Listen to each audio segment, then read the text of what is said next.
네, 시편의 말씀은 언제나 그렇듯 그 자체가 찬송이고 또한 기도이기 때문에 시편은 참 읽는 것만으로도 우리 신앙에 매우 유익이 되는 것 같아요.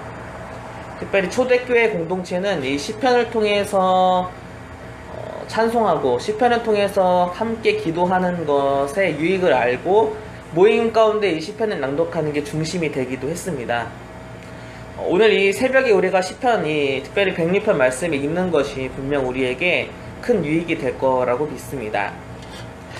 그 당시 사람들은 왜 이러한 찬송을 드렸고 이런 기도를 올려드렸는지, 또 이 기도가 지금 우리에게는 어떤 의미가 있을 것인지를 한번 말씀 묵상해보면서 살펴봤으면 좋겠습니다. 시편 106편은 저자를 분명하게 알 수는 없습니다. 하지만 이 106편 전체를 쭉 읽어보면서 우리는 두 가지 사실에 대해서 한번 짐작을 해볼 수 있는데요. 첫 번째는요, 이 시편은 기도문이라는 것입니다. 특별히 나라가 망하고 포로로 끌려간 상황에서 하나님께 올려드렸던 그런 기도라고 알 수 있습니다. 두 번째로 우리가 알 수 있는 사실은 이 기도가 구원을 바라고 있는 기도라는 겁니다. 이런 내용을 간단하게 정리하면 이런 내용이에요. 과거에 우리 조상들이 하나님 앞에서 은혜를 경험했지만, 구원을 받았지만 하나님의 은혜를 잊어버리고 거역하여서 어려움을 겪었던 것처럼 지금 우리도 하나님의 은혜를 잊어버리고 그래서 지금의 어려움을 겪고 있습니다. 하지만 하나님께서 과거의 조상들을 다시 구원해 주셨던 것처럼 우리에게도 그런 구원을 베풀어 주시기를 원합니다라는 그런 기도의 내용을 담고 있습니다. 자, 이런 내용을 토대로 오늘 본문은 어떤 의미로 우리에게 다가오는지 차근차근 한번 한 절 한 절 보면서 말씀을 묵상해 보도록 하겠습니다. 먼저 1절에 보면요, 이 기도는 언제나 그렇듯 찬양과 감사로 시작합니다. 할렐루야, 여호와께 감사하라. 그는 선하시며 그의 인자하심이 영원함이로다. 여기서 찬송하는 이유, 시편의 기자가 하나님께 감사를 올려드리는 이유는 두 가지인데요. 선하시기 때문에, 그리고 그 인자하심이 영원하기 때문에 하나님께 감사하고 있습니다. 근데 이 지금을 겪고 있는 이 상황을 다시 한번 생각해보면 이 고백이 참 놀랍다는 생각을 해요. 분명히 어려움을 겪고 있거든요. 포로로 끌려가고 나라는 망했거든요. 포로의 그 자리에서 파리 목숨처럼 언제 내 목숨이 달아날지 모르고 하나님을 마음껏 찬양하거나 예배할 수도 없는 그 상황 속에서 하나님은 선하시다고 노래하고 있고 하나님의 인자하신 분이라고 그렇게 고백하고 있는 것입니다. 이 말씀은 2절과도 이어지는데요. 2절 말씀 보면 이런 내용입니다. 누가 어떻게 하나님의 권능을 다 알 수 있고, 그리고 하나님께서 받으실 찬송을 누가 다 선포할 수 있을까? 하나님을 모두 이해할 수 있는 사람은 없겠죠.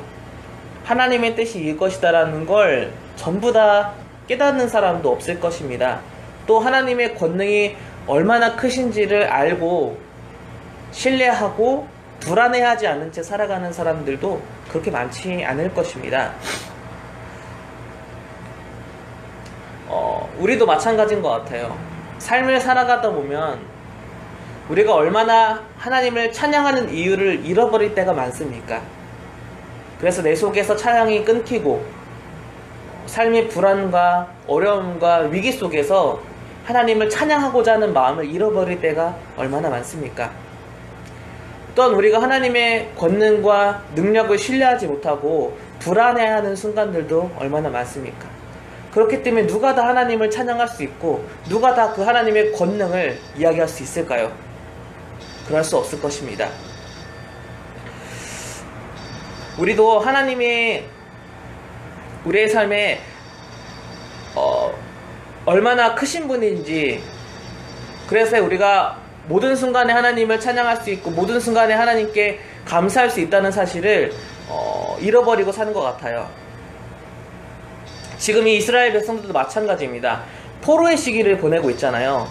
그 포로의 시기 속에서 하나님의 권능을 잊어버리고 또 하나님께 찬송할 이유를 잊어버릴 수 있는 그런 위기 상황인데도 이 시편의 기자는 하나님은 선하시기 때문에, 그럼에도 하나님의 인자하시기 때문에 찬양하고 또 찬양해야 된다, 감사하고 또 감사해야 된다라고 그렇게 고백하고 있습니다. 포로의 시기는 자칫 찬양이 끊길 수 있습니다. 하나님의 권능이 너무 약하다고 느낄 수 있고 하나님을 신뢰하는 것을 포기할 수 있는 상황이었습니다. 하지만 시인은 과연 어떤 확신이 있었기에 하나님을 이렇게 찬양하고 있는 걸까요? 3절을 보시면요, 정의와 공의를 지키는 자는 복이 있다라는 그러한 고백으로 이 내용이 전환이 됩니다. 공의와 정의를 지키는 자가 복이 있는 이유는 4절부터 6절까지 이렇게 쭉 나오는데요, 이런 내용입니다. 포로의 시기를 보내고 있지만 하나님께 대한 신뢰를 잃어버리지 않고 우리가 공의와 정의를 행하고 있다면 하나님은 우리를 기억하실 것이다. 하나님은 우리를 구원으로 돌보실 것이다. 우리가 정의와 공의를 잘 지키고 있다면 하나님은 마침내 우리를 구원해 주실 것이고 우리에게 형통함을 보여주실 것이고 기쁨과 유산을 차지하게 될 거라고 믿기 때문입니다. 지금의 상황 속에서 우리는 하나님을 보자. 하나님은 우리를 반드시 구원해 주실 것이다. 그러니까 하나님을 믿는 것을 포기하지 말고 우리 정의와 공의를 행하면서 이 시기를 보내고 버티자. 그러면 우리도 마침내 하나님의 구원을 경험할 수 있을 것이다. 이렇게 지금 기도하고 외치고 있는 것입니다. 7절부터 시인은 출애굽의 사건을 통해서 하나님께 기도를 하고 있습니다. 7절부터 12절의 말씀을 보면요, 반복되는 단어가 나오는데요, 그것도 아주 중요한 부분에서 꼭 반복되는 단어가 있습니다. 바로 그 단어는 구원이라는 단어입니다. 구원이라는 단어를 이렇게 많이 반복하는 걸 보면 시인이 간절히 원했던 것은 지금 구원이라는 것을 알 수 있습니다. 하나님이 우리 조상들을 자기 이름을 위해서 구원하셨던 것처럼 지금 우리들에게도 그 동일한 구원을 베풀어 주시기 원합니다.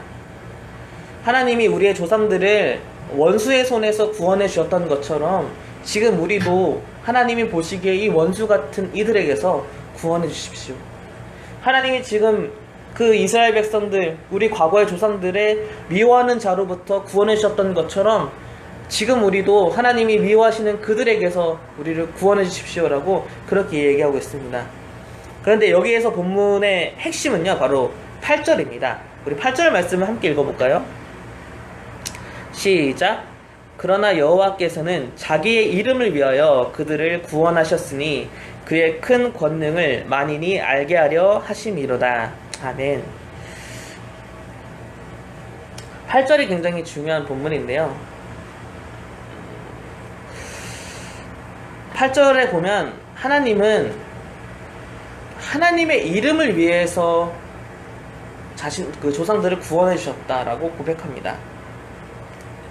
하나님이 애굽에서 이스라엘 백성들을 데리고 나와서 홍해 앞에서 그 홍해를 가르시고 이스라엘 백성들을 약속의 땅으로 인도하여 주신 그 이유는 하나님을 위해서라는 거예요. 이스라엘의 백성을 위해서이기도 하겠지만 그것보다 더 앞서서 하나님의 이름을 위해, 하나님의 영광을 위해서 그렇게 구원을 이루어 주셨다는 겁니다. 이게 아주 되게 중요한 고백인데요, 사실 우리도 우리의 삶에서 어떤 나름의 구원의 은혜를 경험했던 순간들이 있습니다. 또 내 삶에 정말 이루어지지 않을 것 같은 홍해가 갈라졌던 그런 경험도 해보셨을 거예요. 그런데 그 모든 게요, 나를 위한 것도 있지만 사실은 하나님을 위하여서 하나님이 그런 은혜를 베풀어 주셨다는 겁니다. 우리가 구원받은 이유가 나 자신 때문이 아니고 하나님 때문이라고 그렇게 깨닫지 못하는 것 같아요. 내가 구원받은 이유는 하나님의 영광을 위해, 그 이름을 위해서, 하나님께 영광 돌리는 삶을 살기 위해서 주님이 나를 구원해 주셨다라는 그 고백을 잊어버리는 거죠. 내가 하나님께 구원의 은혜를 받았지만 내가 살아가는 이유는 하나님 때문이다라고 그렇게 살아가지 못하면요, 우리는 한 발자국도 앞으로 나갈 수 없습니다. 또다시 삶의 어려움을 겪으면 그 구원의 은혜를 잊어버리고, 삶의 어려움이 겪는다면 하나님을 거역하고 하나님을 내 뜻에 반대로 걸어갈 수밖에 없습니다. 이스라엘 백성들이 실패한 이유도 바로 그 이유입니다. 금방 하나님의 구원의 은혜를 경험했음에도 하나님의 영광을 위해서, 하나님의 이름을 위해서 살아가는 게 아니라 또 자신들이 어려움이 있자 불평하고 불만하고 구원받기 전으로 돌아가고 싶어 했습니다. 우리가 구원받은 이유가 하나님의 영광을 위해서라는 걸 고백하지 않는다면 너무나 순식간에 찬양의 이유를 잃어버리고 구원의 감격도 잃어버리게 될 것입니다. 하나님을 거역하는 길로 다시 들어서게 될 것입니다. 우리는 우리가 하나님의 영광을 돌리기 위해서 구원받았다는 사실을 깨달아야 합니다. 이사야 43장은 이렇게 기록합니다. 이 백성은 내가 나를 위하여 지었나니 나를 찬송하게 하려 함이로다. 오늘 이 106편의 말씀을 묵상하면서 오늘 하루는 찬양하는 하루를 보냈으면 좋겠습니다. 하나님께 영광을 올려드리는 오늘 하루가 되기를 원합니다. 우리가 혹시 우리의 삶에서 찬양의 이유를 잃어버리지 않았습니까? 하나님의 권능을 깨닫지 못하고 불안해하고 계시진 않은가요? 내가 왜 하나님으로부터 구원의 은혜를 받았는지 혹시 그 이유를 잊고 살아가진 않았습니까?